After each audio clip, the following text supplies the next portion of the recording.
Hello.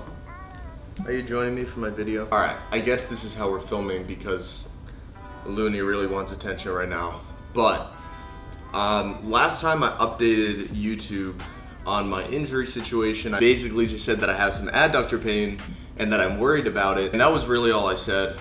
And I think it was Nick Trilogy made a video about it and kind of ripped me for it, but he was also like, he wasn't too rude about it, and he did make some good points. And from what I remember, he was just like, you've been training stupid and this is kind of what you get for it, and if you try to train through shit, you know, this is what's gonna happen, so take it seriously, etc. But yeah, basically, long story short, it was every time I fucking do this with my hand movements, she thinks I'm trying to play. It was a very long process of going between MRIs, and trying to see what was wrong. And the first MRI I got, it was kind of inconclusive, so I had to get another one, and that was enough for the orthopedic doctor to send me to an actual orthopedic surgeon and get a consultation. So I went into the orthopedic surgeon and he did an ultrasound, first on my left side, my uninjured side, right down on my V-line.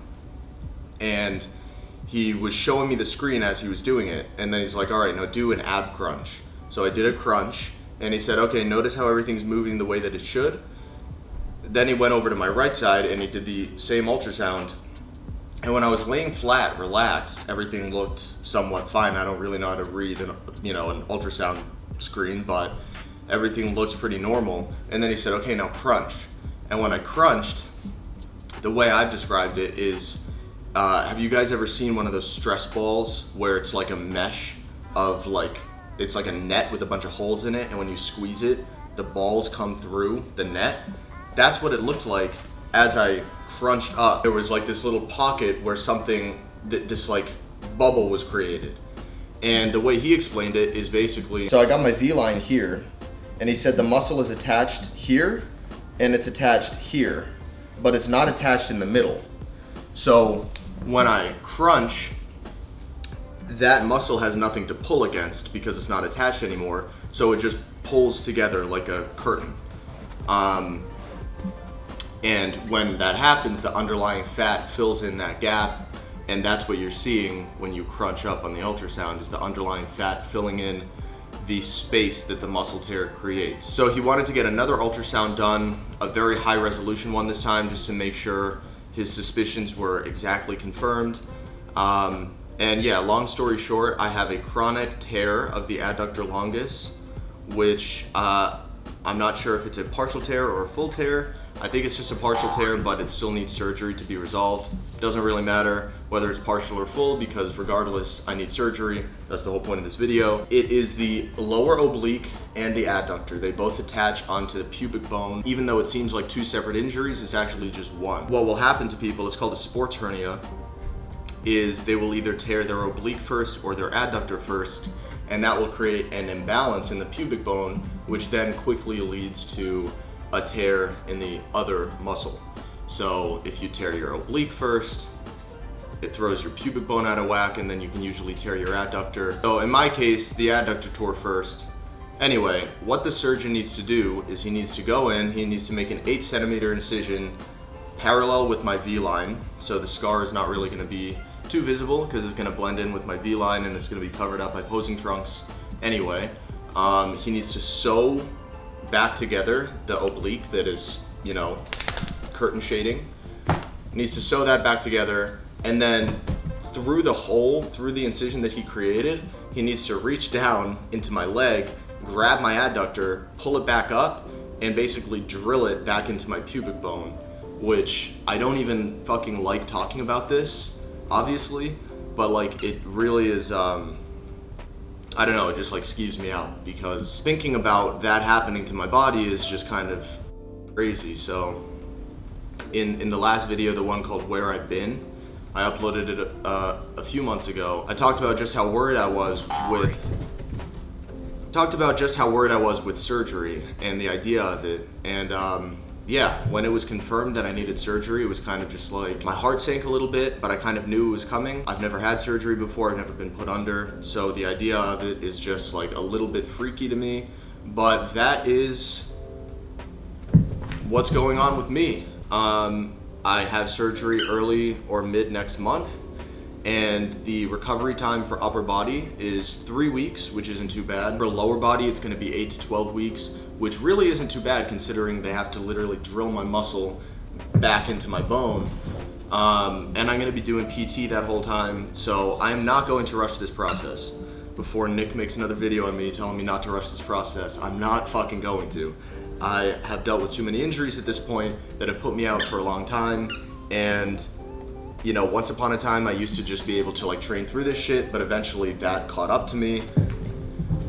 And here we are. Now I need surgery, which is something I never wanted. So yeah, I'm gonna take it very seriously. I am going to be running some growth hormone after the surgery just to help things heal faster. I'm gonna be doing all the proper healing peptides just to try to encourage healing. But again, I'm not gonna rush the process, and I'm not gonna be like, oh, well, you know, it's 8 to 12 weeks for someone who's not on growth hormone and peptides, so for me, it's only like 2 weeks. No, I'm still gonna take the 8 to 12 weeks, but I just hope that those measures that I'm taking are going to make it so that when I come back, I'm able to more quickly progress to where I was. And I'm really not too worried about getting back to where I was at all. I know I've lost some size. I think a lot of it's fullness. In my legs, I do think they've atrophied a bit, but again, muscle memory is, all right, it's fetch time, I guess. But muscle memory is crazy, and it is magical. And when I come back, I'm not too worried. I'm really not. Like, I've already dealt with, give me that shit, stop squeaking during my video. I've already dealt with the 5 stages of grief, all right? I already denied that the fucking injury even existed, and then I was angry that I got injured, and then, oh, what's the next one? Bargaining. Oh, well, maybe if I just do isolation movements, it will just go away, and then I won't lose any leg size. And then depression, yeah, I was depressed about it. And then at this point, acceptance. I've already accepted it. The fucking surgery's here, and I'm gonna walk in there, I'm gonna get put under, I'm gonna try to not think about what comes after that, and then I'm gonna wake up and just go through the steps. PT, get back into the gym after 3 weeks to train upper body lightly with no pain. And then after 8 to 12 weeks, we can get back into full throttle leg training, and I'll be competing in my first pro show next year. That's the goal. And I think that gives me plenty of time to do a monster bulk. My goal is to get back to where I was within like a month of being fully recovered. And I think I can do that with muscle memory and just with really fucking going hard. Like actually doing a proper bulk this time and doing somewhere in between a fully clean, tracking all your macros bulk versus what I was doing before, which was just a complete dirty bulk, eating whatever I want. I think for me, the sweet spot's gonna be somewhere in between that. I am not built to do a clean bulk. I just can't. It's not in my DNA. But I also think going ham with the dirty bulk is not the best for my health. So I'm gonna do somewhere in between there. And yeah, that's the goal, that's the summary. That's what's happening with me. So that's why I've been arm wrestling a lot. For one, I just love arm wrestling, and it's a lot of fun. It's something that I can do while my groin is injured. So it's definitely not something that I'm gonna be giving up after the surgery, but I'm going to, you know, be focusing a lot more on bodybuilding. But yeah, that's the summary. Anyway, my pre-collab for my new pre-workout is coming out on March 27th. It's dropping at 12 p.m. my time, 1 p.m. Eastern. I believe that's when all Gorilla drops are. So I am very proud of this. I am very fucking proud of this because I do not feel pre-workouts usually if they don't have something like DMAA or DMHA in them. I'll feel them a little bit. I'll get kind of more of a boost, more slightly energized, but nothing like what the old cracked out pre's used to be.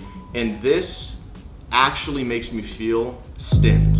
Like it actually makes me feel stimmed. And for me to get that from a pre that doesn't have DMAA in it is like, I'm very proud of that. So the flavor is also great. I've had a lot of people taste test it. They all loved it.